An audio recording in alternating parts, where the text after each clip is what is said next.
Hello there, ladies and gentlemen, and welcome to another episode of CookieCast.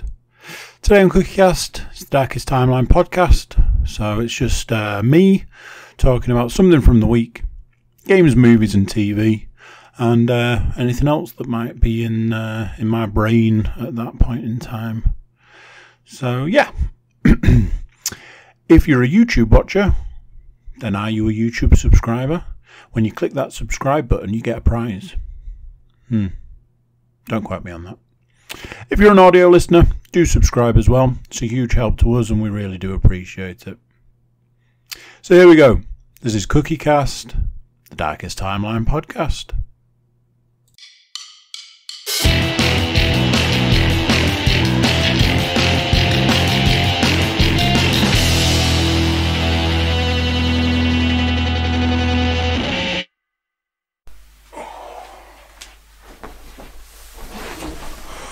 Oh, there we go.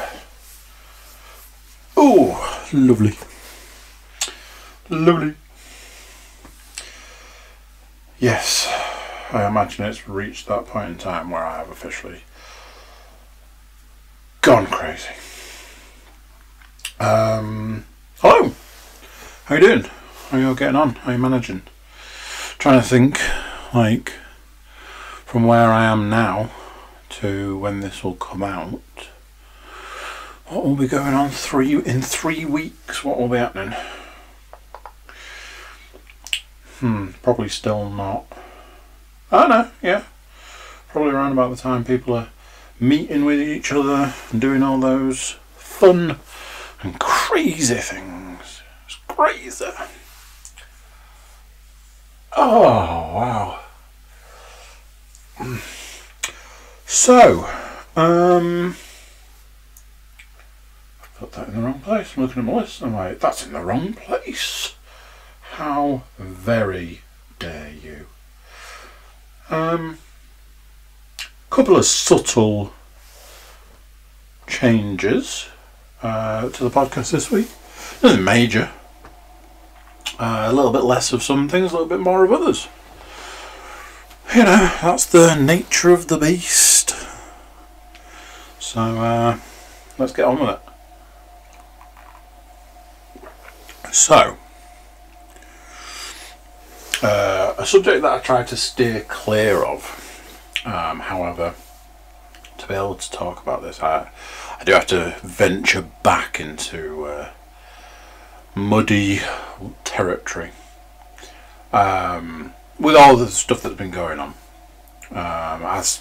whenever I have spoken about it, I have sort of previously mentioned things like thinking, believing that I was maybe built for being locked indoors for a year, and yeah, I'm the kind of guy that's like, you need to go and work from home. Okay, I'm fine with that. I'm probably more productive at home. You need to not go to all of these places. Okay, that's fine. You can still go to the shops, but go on your own. I don't need to break the rules down for you. But basically, I've been fine. I've been fine with a lot of it. And if I'm honest, and I do where possible try and be honest on this here podcast.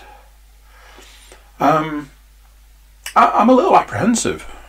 When people talk about things returning to normal, I get a bit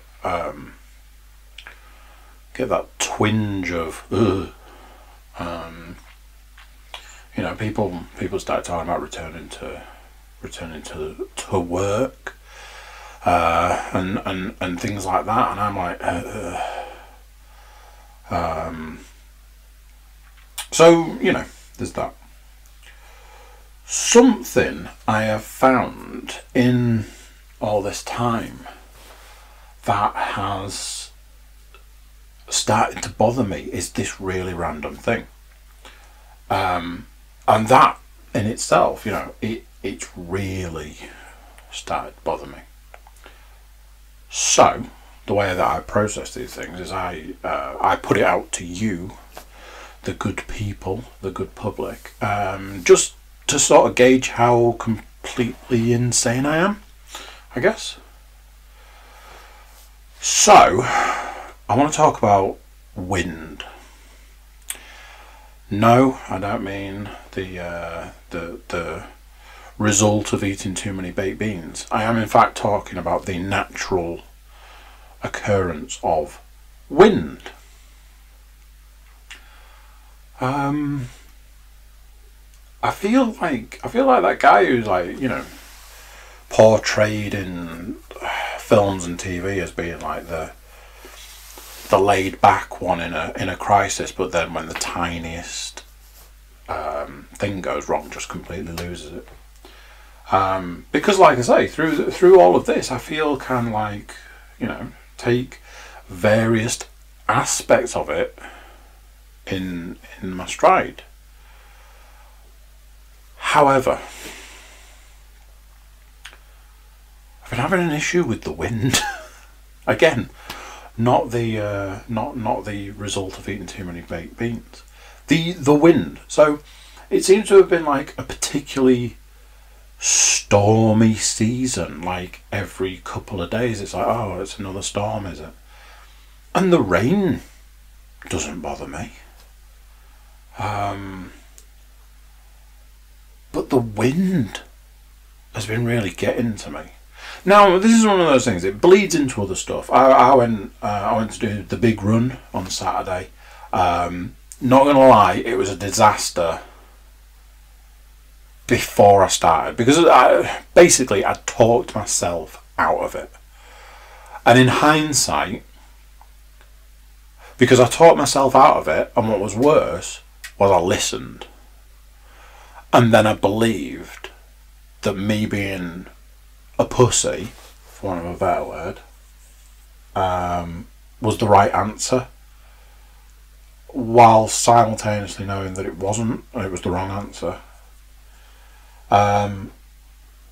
So in all of that, or whilst all of that's going on, the other thing that that was involved was gale force winds. So as I'm sure you can imagine, going in one direction, hey, cool, it's windy. You're absolutely flying. Going the opposite direction, I physically couldn't move at one point, and that's the end of your run.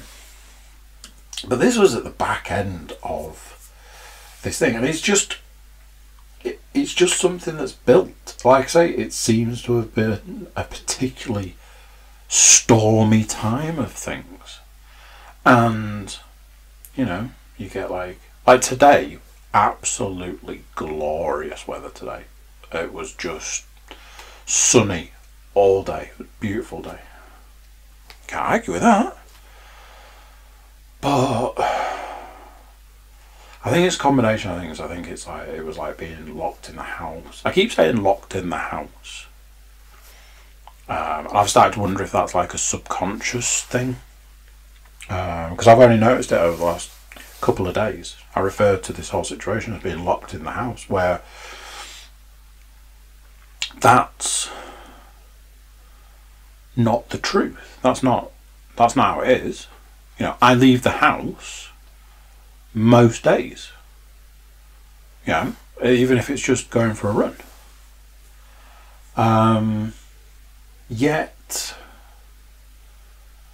the rest of the time, I guess, I'm in the house.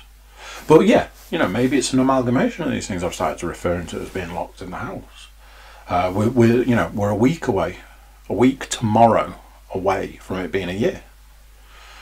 The 1 year anniversary from being told to stay at home and work from home and those things. So maybe there's something subconscious going on, but maybe there's an aspect of it's wind. There's literally nothing that you can do about it. Nothing you can do about it. And then our bathroom has an extractor fan even on like a light breeze, the outside of the fan rattles. So when it's, you know, gale force wind, it's just constantly going. And I think it's just these tiny little things that add up to a bigger thing. But then I'm starting to think, then I, you know, go down that route of, am I crazy? Is this, you know, nobody else seems to be going like, oh man, can you believe this wind? It's terrible. But it was really getting to me. And maybe this is it. Maybe this is the, maybe this is the thing. You know, maybe it's finally, after all this time, started to get to me.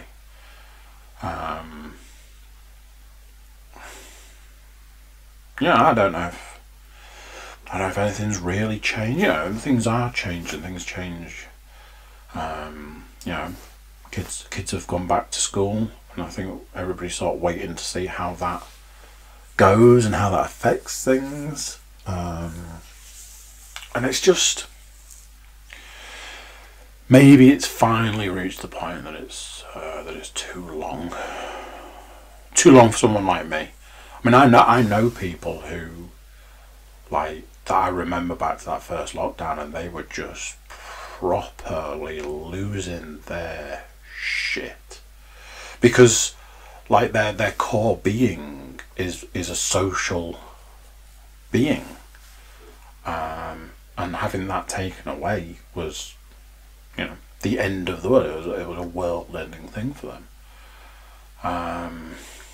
You know, I can't imagine how they're a year later. So yeah, I don't know, maybe I personally have reached a point where it's like, maybe it's now starting to become too much. And this tiny little thing that I can't do anything about was just blown all out of proportion, because it was some kind of psychological final snap. Who knows? But yeah, it's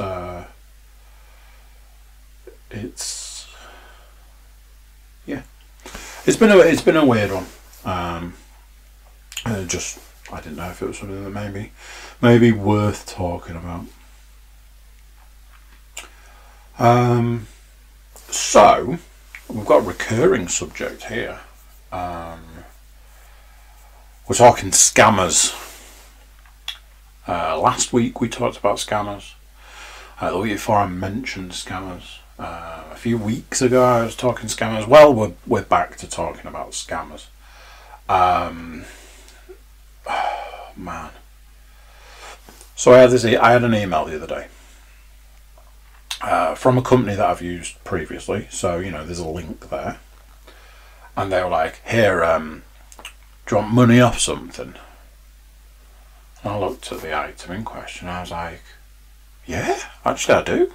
I want money off that. That's cool. And I'm like, alright, you know, click this button and you can have money off this item. Immediately, I'm straight into, this has got to be a scam. I'm scammer mode. So I'm like, hang on a minute. Click this button in an email. That's a clear sign of a scam. So I was like, I've got an idea. I've got a better idea. What I'm going to do is I'm going to put into Google the name of the company. Go to their website, do a search for this item, and see if this item on this website is cheap. You know, up here for thinking, down there for dancing. So I was like, right, I've cracked it. So I googled company name, came up. I looked through the possibles. I was like, that's their website there. Clicked on it. So I was like, right, okay. did a search for the product that I'd been emailed about. And it came up, saying it was cheap. So I was like, okay, that's that. We're cool. Hang on a minute. What if, because I've had that email, what if the scammers have been able to get into my Google search somehow through sending me that email? They've got into my Google search, and when I actually do a search for that product, it's on it. The website's not real because I got that email. So I was like, right, here's what we do. Instead, what we do is we go back to Google, Google the company name, the product, and put scam after it. As I mentioned previously, if you ever think you're being scammed like on the internet, you can just simply do a search for the website and put the word scam after it, and you'll get like a list of possibles, or many people talking about how they were scammed by particular websites, like I did. So went back to Google. Company name, product name, scam. Pressed enter.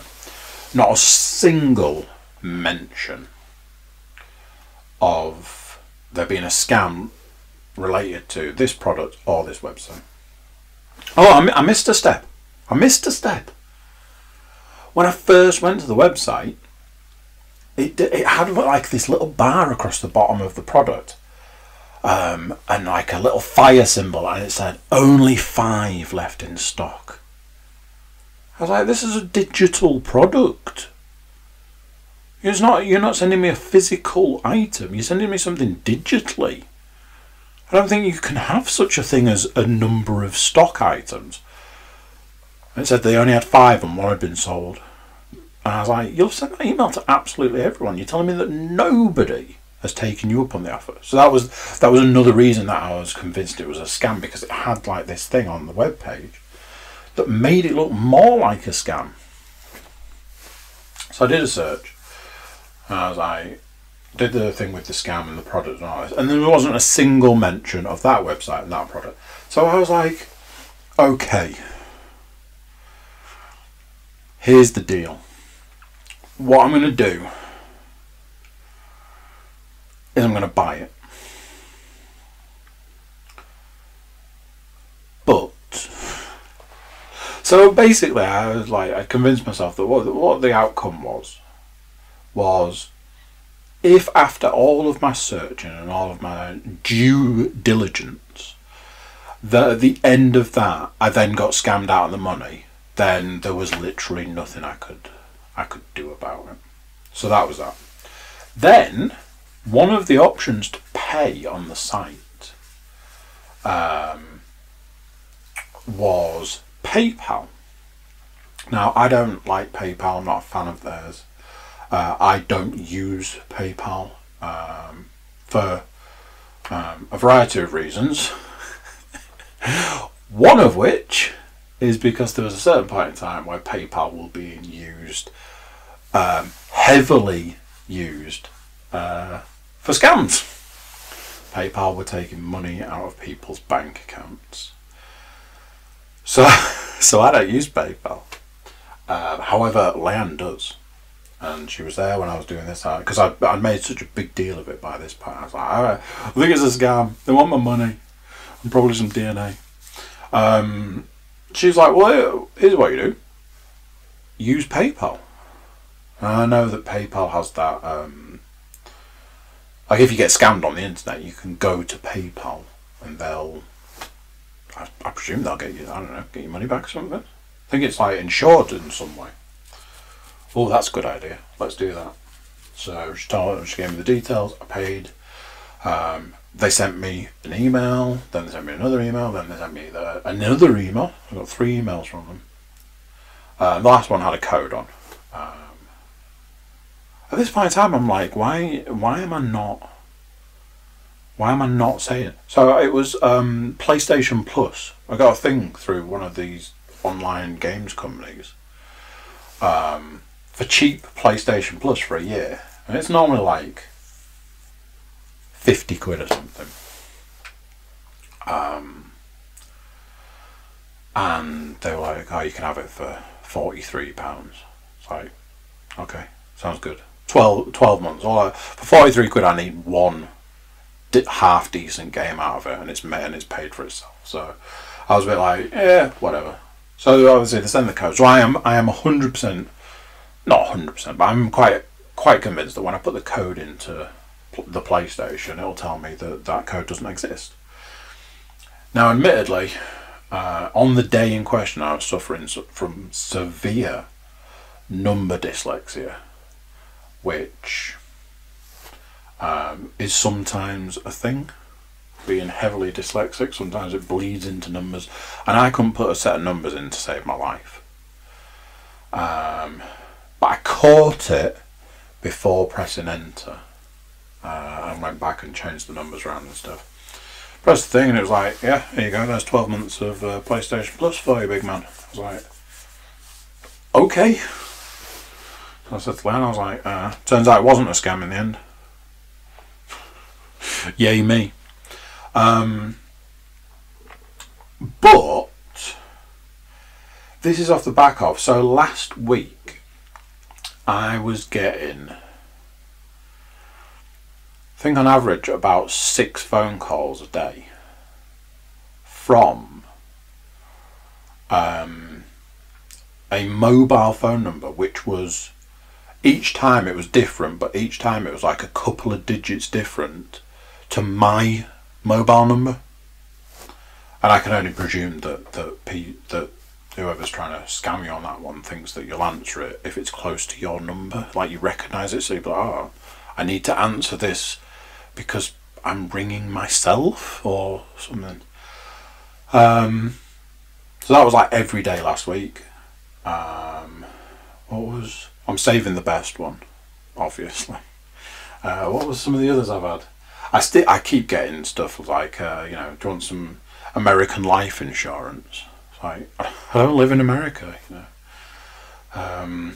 things like that. So it's been non-stop. And obviously, I finally put it all together. And the scam website that I went to, obviously that's just where they collect your data. You give them your mobile phone number and your email address, and that's all they need, and that's that. They've got you, and they'll get you eventually. So yes, it finally happened. Today I received the single most classic email anybody has ever received who has been on the receiving end of a scam type thing. Do I want to enlarge my penis? Because apparently the was it African doctors, or I presume some kind of, let me find it. Let's all have a good old fashioned chuckle. Oh, where's it gone? Where's it gone?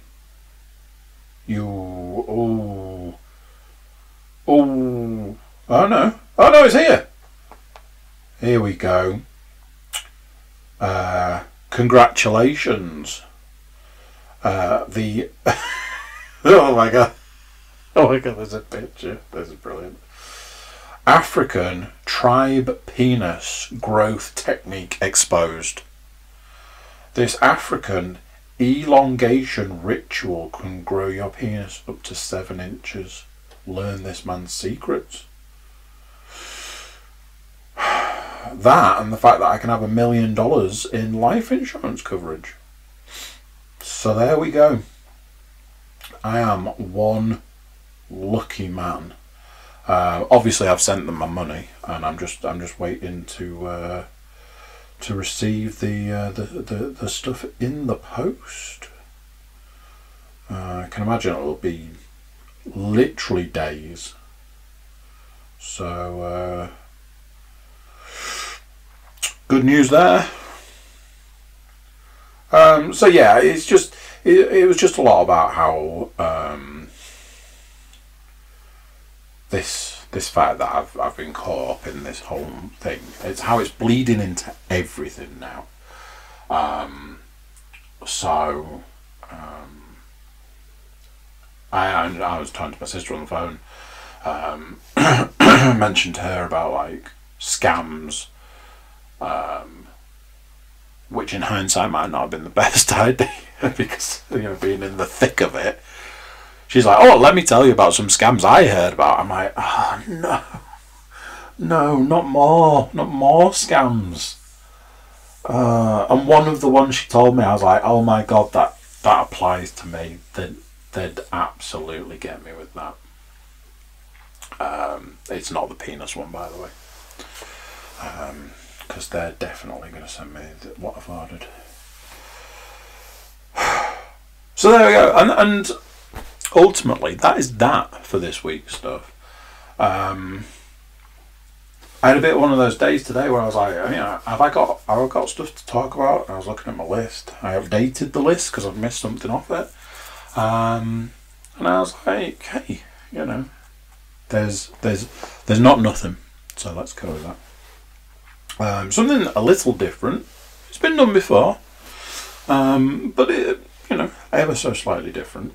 To make up for the fact that I haven't watched any movies in the last week. Is that true? Me and the baby watched a DC animated movie, but I work on the principle that I'm one of like what's probably like 3 people in the world that actually cares. So I won't bore you with that one. Also, I've seen it before, so I might have already talked about it. I'm going to talk about a book.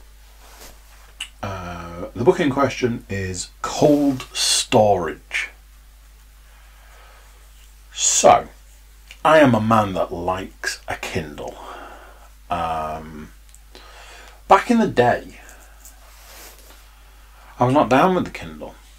I was very much, oh, you got to have a book, haven't you? And then I started buying books, about 3 years ago or something, and very quickly realised the benefits to a Kindle.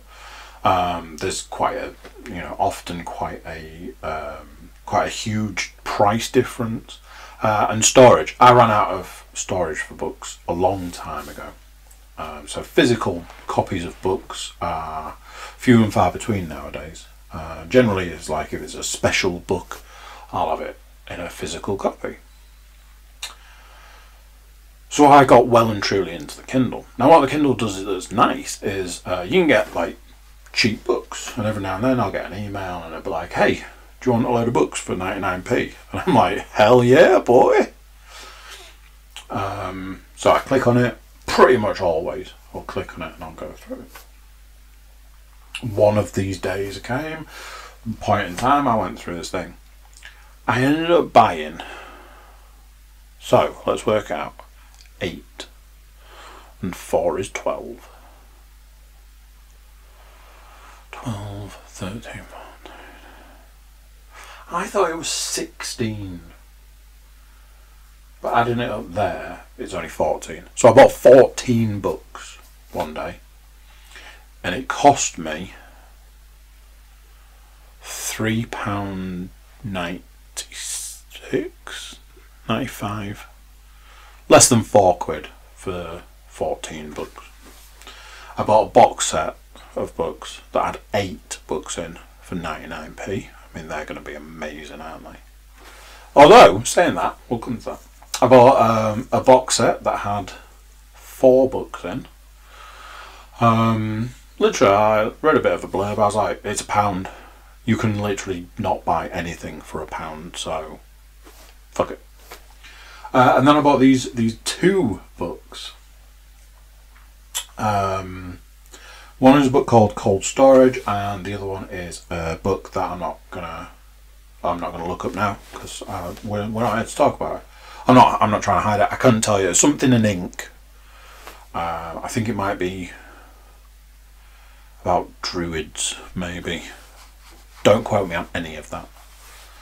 Because we wanted to talk about the book Cold Storage.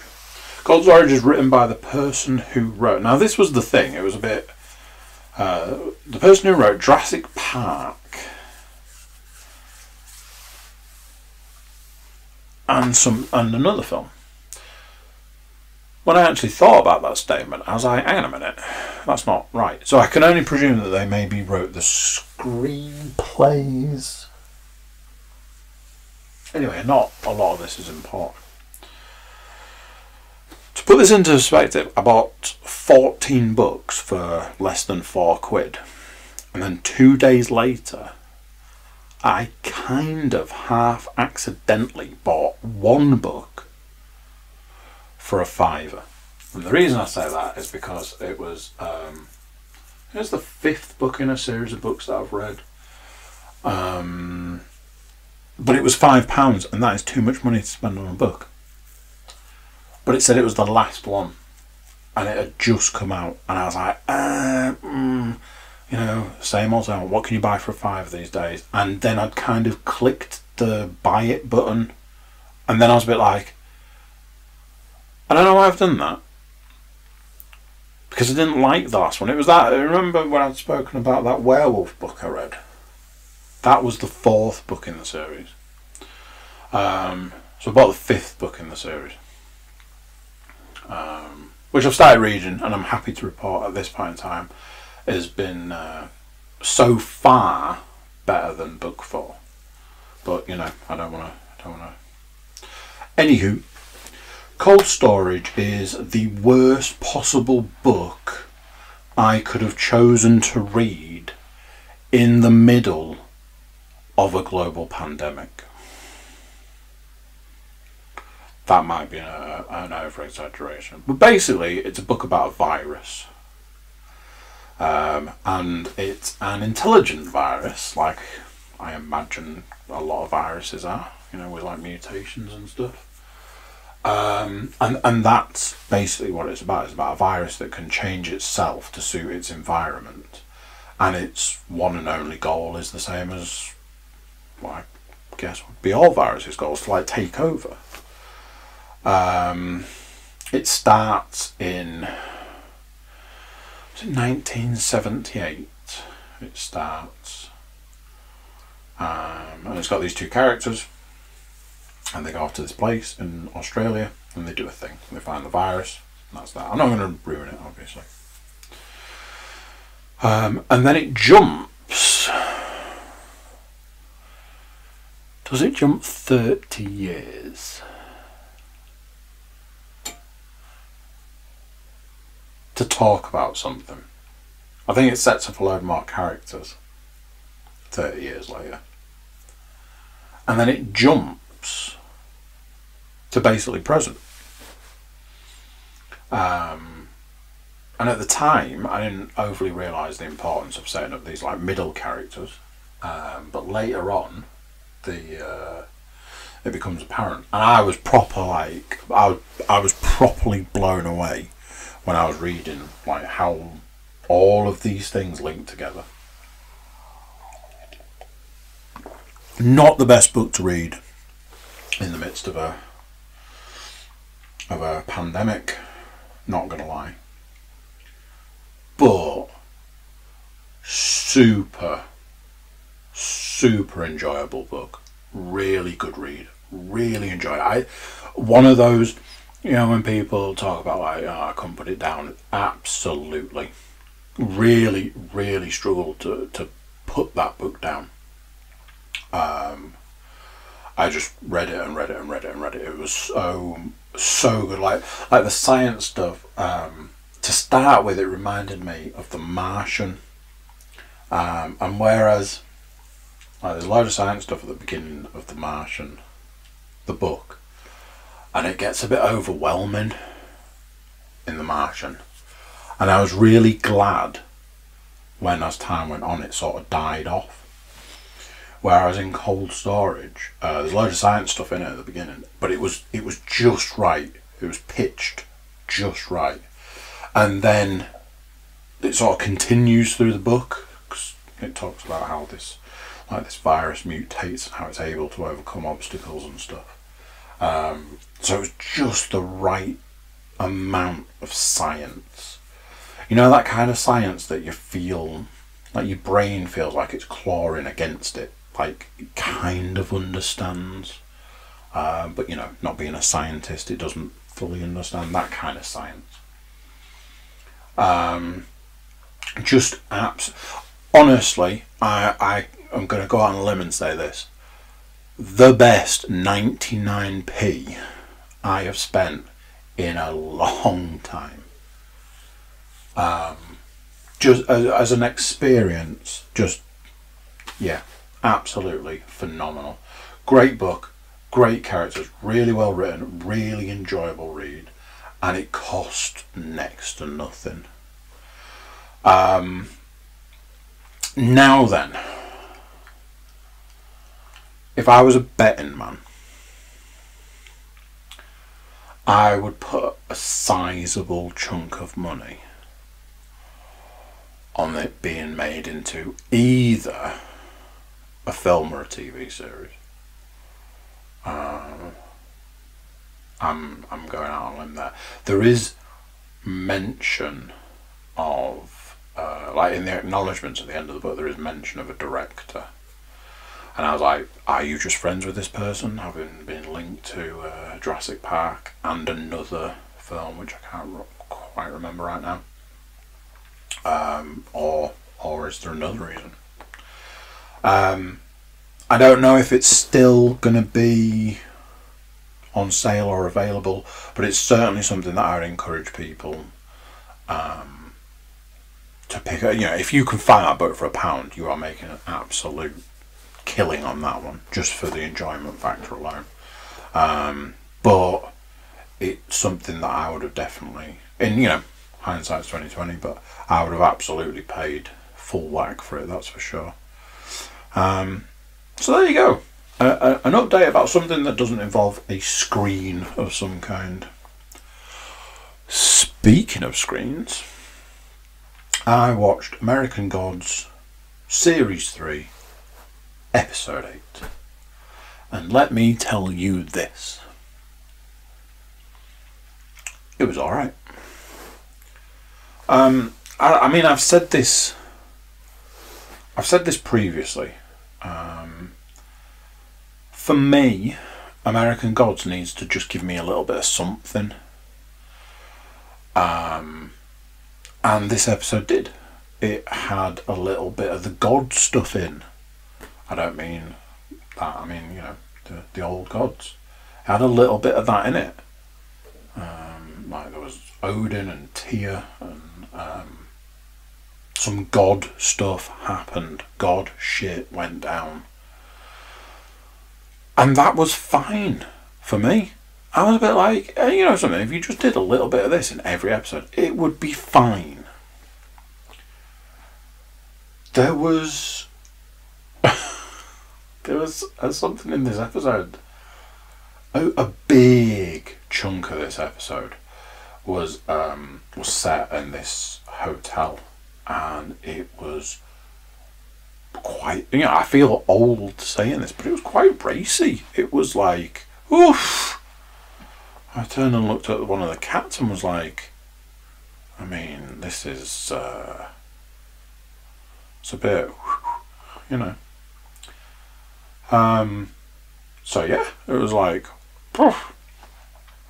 The other thing, and I know I keep coming back to this, I know I keep saying this, but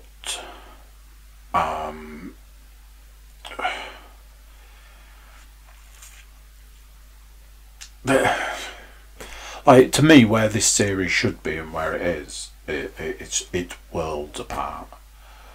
So Shadow's like, oh, I'm gonna go back to, you know, the place I'm living. Cool, maybe we'll get back to that story sometime soon. And then he's buying a bus ticket, and then something happens. And he's like, actually no, let's go to Florida. It's like, yeah, Are we ever getting back to that part of the story? But hey, I honestly don't know how many episodes are going to be in this series. I feel a bit like this is episode 8. So, you know, is it going to be 10? Is it going to be 12?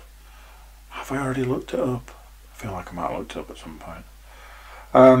As far as I'm concerned for the series, as long as it keeps like sort of drip feeding the stuff about the various different gods, I'm okay with it. It's when you watch an episode where nothing happens and there's no real sort of god stuff and you're kind of a bit like, why are we here? What's the purpose of this? So yeah, fingers crossed it keeps on keeping on.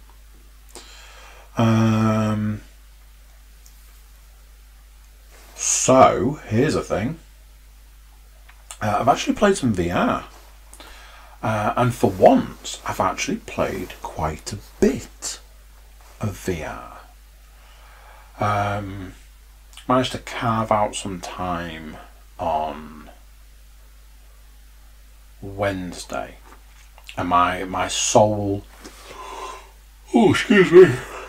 my sole sort of agenda with trying to get some time for some VR in was to try and play as much as possible, and by that I mean try a few different things and see what's possible. So I was like, I need to re-energize the VR spark.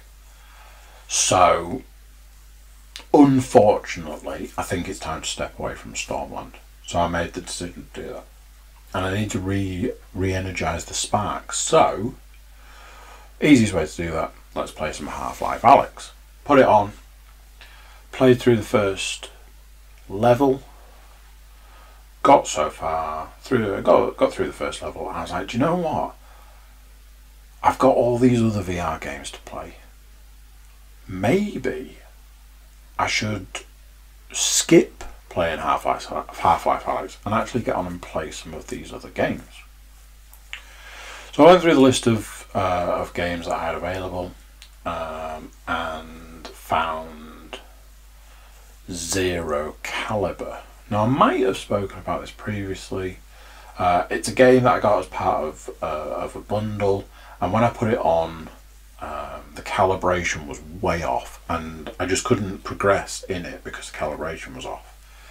I'd noticed that with some of the other games, but that has recently corrected itself. So I was like, oh, maybe that's fixed itself, and indeed it had, to a point. So it let me go through the training for the game, which it wouldn't previously. So I was like, cool. Basically, just a lot of picking up guns and loading them and shooting. All fine here. So that was that. Went on to actually playing the game. The problem I had was that it had no sound. So doing like so much, you know, shooting a gun on a shooting range, yay, the game's got no sound, it's probably not the end of the world. Going out into like quote unquote the real world and actually playing the campaign of the game, having no sound was a real difficulty. You couldn't really tell where people were shooting from, this, that, and the other. So I was like, I can't do this, I'm going to have to abandon it. And the worst thing was, coming out of the game to quit it, the sound was there, just not the sound in the game at the point in time that you needed it. So yeah, I gave up on that one for that point in time. I was like, maybe I'll try it again later. Maybe it'll be one of those things that everything will line up right, and in actual fact, it'll play better for me. So I was like, okay, what else have we got? I was looking through a couple of games, looked at a couple of sort of like video reviews for a couple of the games to try and get a feel of something that I might want. And I'd scrolled past one of the games and I was like, oh, what's this? A game called Archangel, which is a game where I could tell that it was like big robots. And I was like, ooh, big robots. I like big robots. So I was like, oh, let's give this a go. Put it on, and straight away I could tell that there was that additional production factor, additional production value. It looked a lot better than some VR games do. So I was like, this is interesting. And you go through like kind of a cutscene, and then so far through you can interact with it, and then it carries on a bit more cutscene, and ultimately puts you into a giant robot. You know, like Pacific Rim kind of, you know, Evangelion kind of giant robot. And you control the giant robot, you control its arms, and when you turn your head, it turns its head. So it's like, you know, you're in this giant robot. And it's been done really well. There is a real feel, like you're in the cockpit of this giant robot. It really, there's something that they have absolutely nailed, is that feel. You really get the sense that you could be in this giant robot. So that's cool. There's a bit of tragedy at the start, and then you get out in the world in a giant robot and you shoot stuff. Now then, a drawback, which as time's gone on has been less of a drawback, but initially was a drawback. You don't control the robot's movement. You have no control over forwards and backwards. It's essentially an on-rail shooter. You do control the arms, because at various points you need to punch things. You need to aim the guns, which are on the backs of the arms, backs of the hands, sort of thing. And it's, you know, stuff comes at you, you shoot it. Big ships come at you, you shoot them. There you go. Now then, this game has one major drawback. When you do like half a mission, and you do a traded thing at the beginning, and it goes, oh, we're going to give you, you've been damaged, so here's some health. We'll throw it at you. Grab hold of it. For the life of me, I cannot work out how to grab these health canisters that they throw at you. In the training, it just keeps doing it, and then eventually at some point I'd accidentally grabbed one. No idea how. And then it moved on. And I was like, learn as you go kind of thing. Since then, I have never been able to grab a single one of these health canisters. I don't know how to do it. I don't know what I'm missing, what movement, what button press I'm missing. But I cannot grab these canisters at all. So you get halfway through a mission and they throw the canisters to you. You don't grab them. You've got half armor, half shield, whatever you want to call it.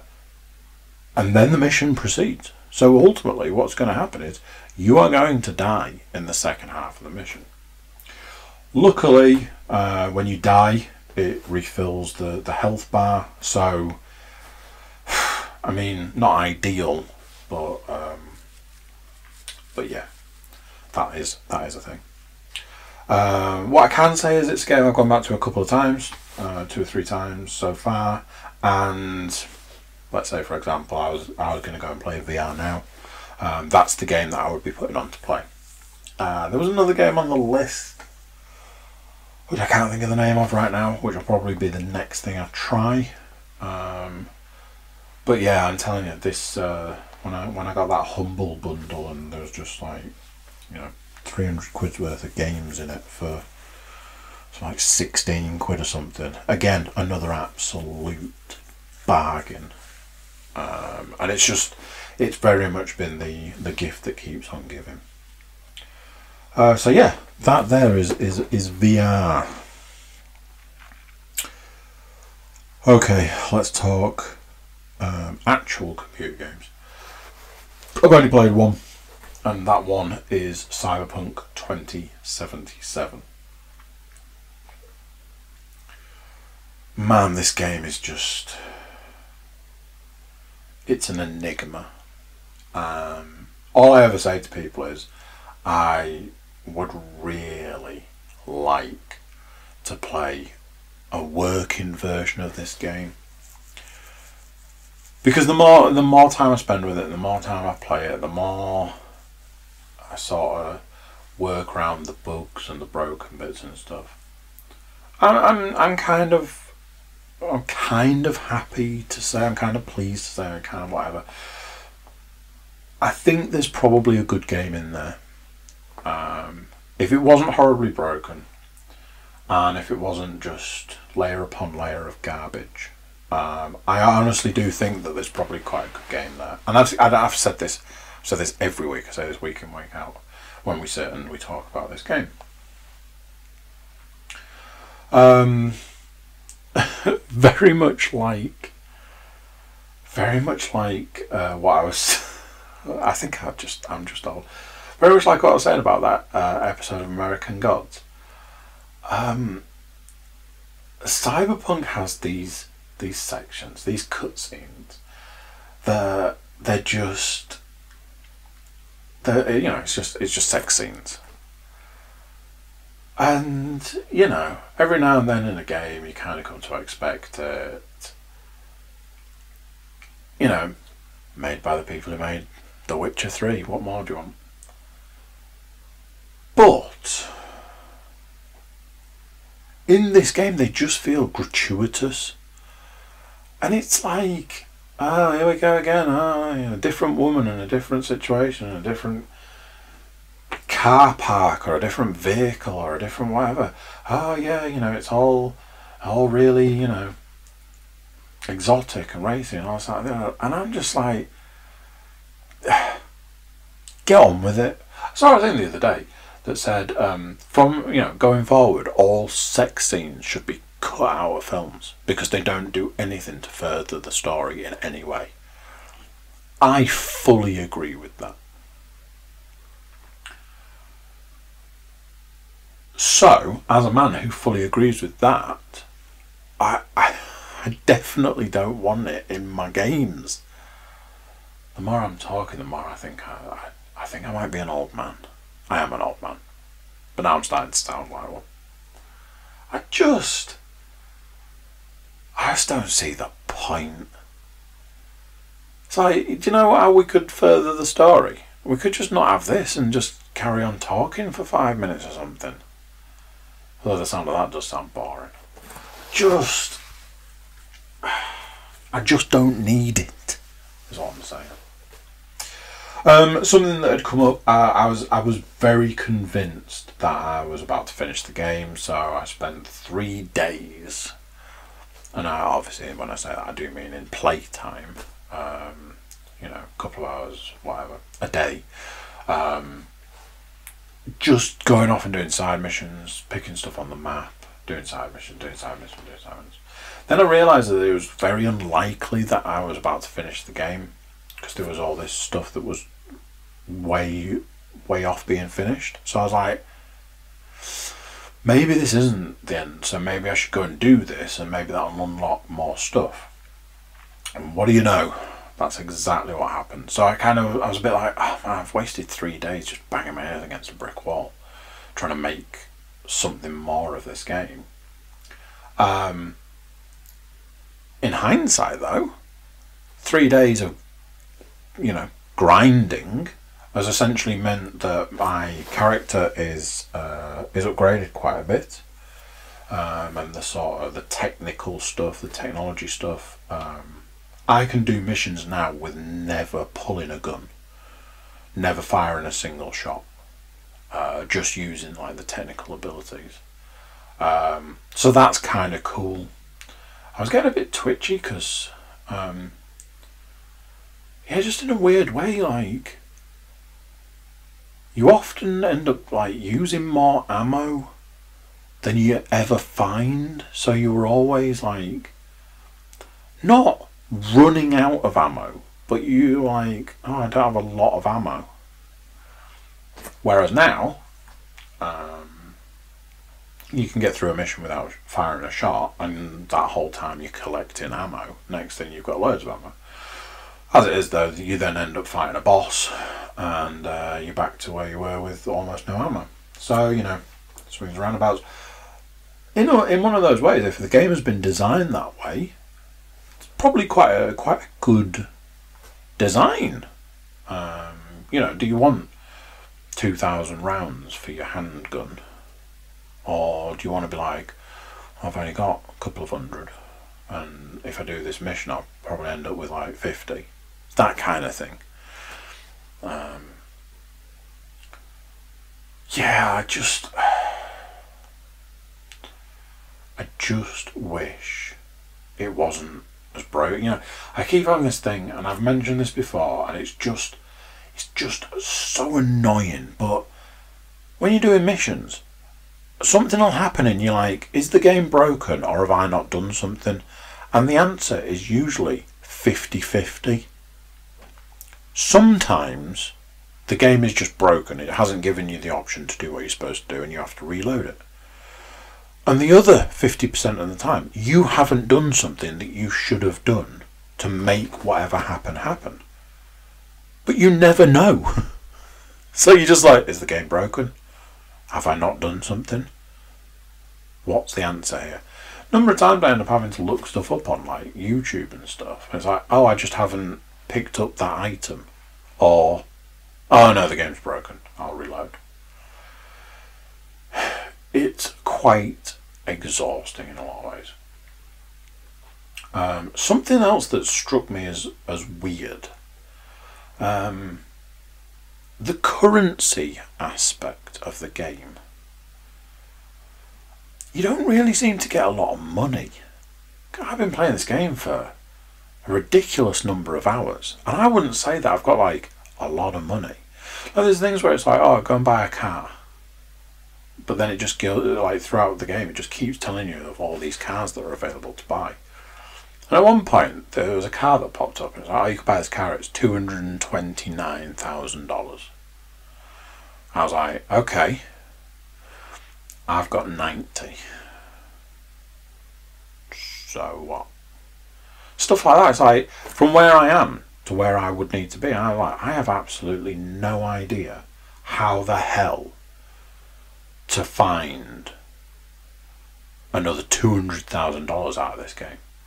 But 2 minutes later, I'm doing a mission where this famous woman, I think she's supposed to be like a pop star or something, killed a guy, and she's like, get rid of the body for me. I'm like, alright then. So you take the body, throw it in like a garbage chute for you Americans out there. And then it came through saying that I'd been paid. It's like, cool, been paid. Gonna get some wedge out of this.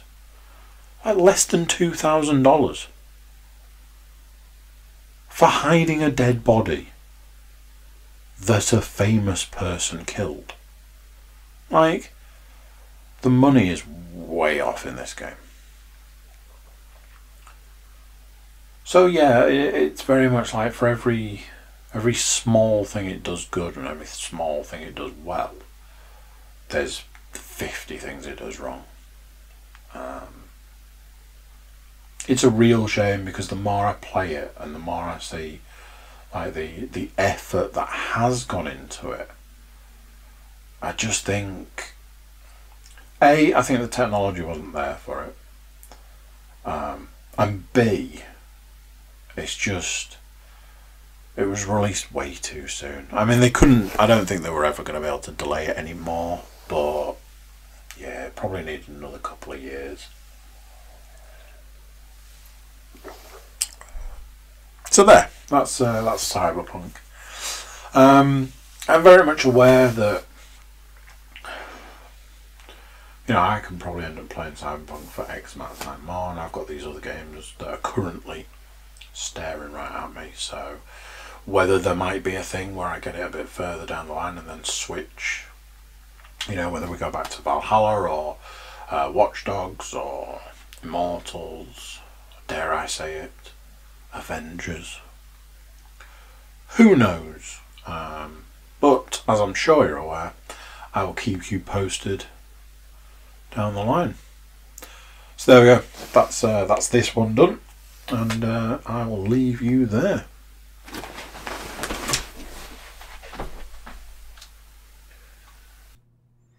So there we go. What do you think to that?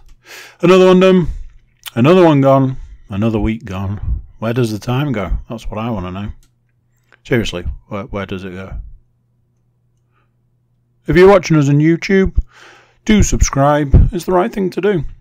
If you're listening to us in an audio world, then you could subscribe as well and be a hero. A hero. So that's it for this one. Until next time, I'm going to say bye, and I'll see you then. Bye!